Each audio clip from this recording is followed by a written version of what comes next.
Welcome to the State of the Union from Brussels. A truce agreed between Israel and Hamas this week was a long-awaited announcement.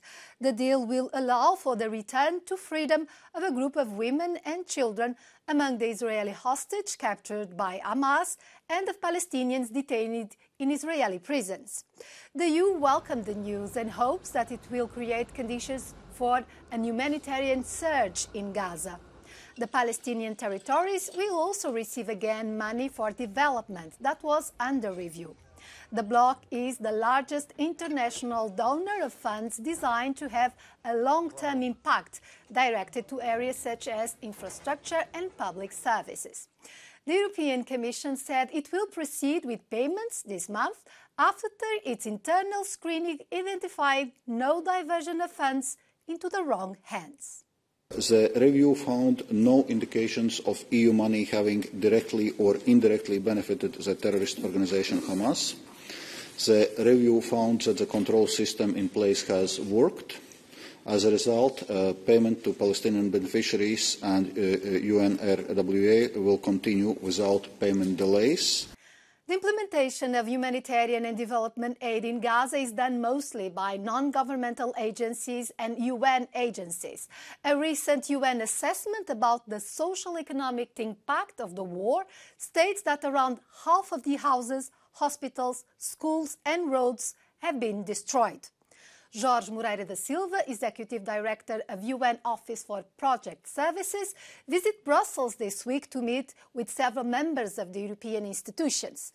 Euronews seized the opportunity to interview him about the assistance that gives to fragile territories in terms of infrastructure and public services, starting with the situation in Gaza.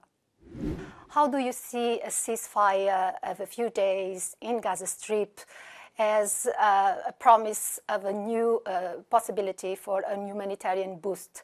We have seen more children being killed in 5 weeks than in all the conflicts in the world in the last 4 years.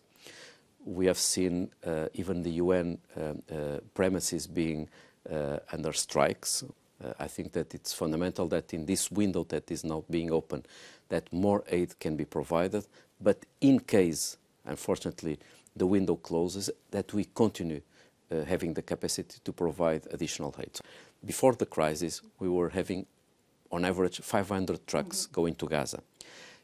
In the last 4 weeks, we had, on average, 40 trucks going to Gaza. So obviously, this is well below the basic needs. The basic needs would be 100. So this time, do you think that the fuel will be allowed to enter in Gaza, not only food, medicine, water and other supplies? The deal that we had from UNOPS, that has been functioning since 2018, is very clear. So we bring the fuel from Israel, and every day 5,000 liters of fuel was going through UNOPS to the Gaza power plant, and through that we increased the access to electricity in Gaza from 5 hours a day, so only 5 hours a day access to electricity, to 12 hours a day.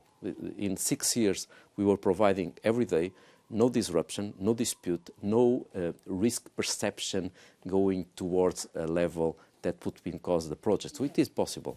I assume that in your meetings with the European Union institutions, you also talked about the war in Ukraine, and you have visited Ukraine. What are the conditions also for some early reconstruction in Ukraine? In which cities? Is it already feasible and wise to do it? I would say that it is not only possible, as it is obligatory, because we cannot put the entire population in Ukraine on hold until the war ends. We already started. So in practical terms, with the support of the European Commission, we are reconstructing 70 schools.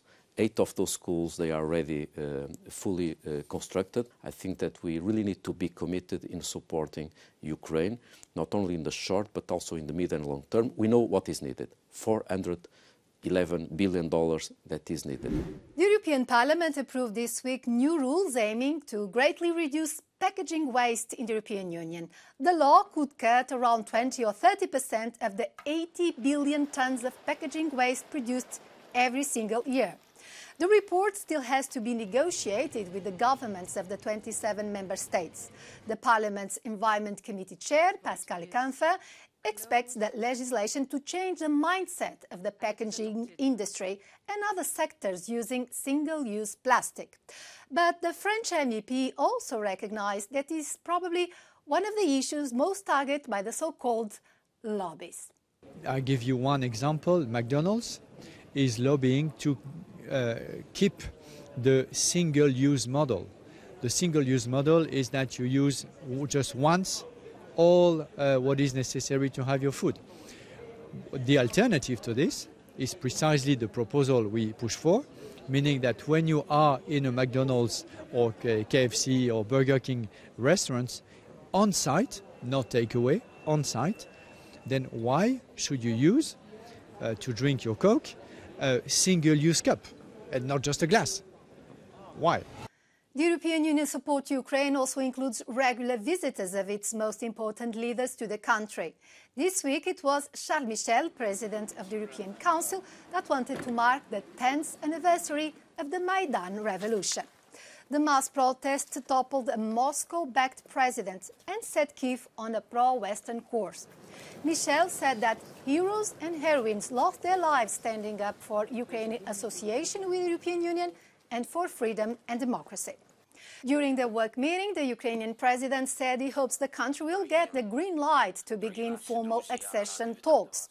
That decision will be made during the EU summit next month, and Volodymyr Zelensky stressed that it would help Ukraine to believe that there is justice. This is all from me. Thanks for your attention.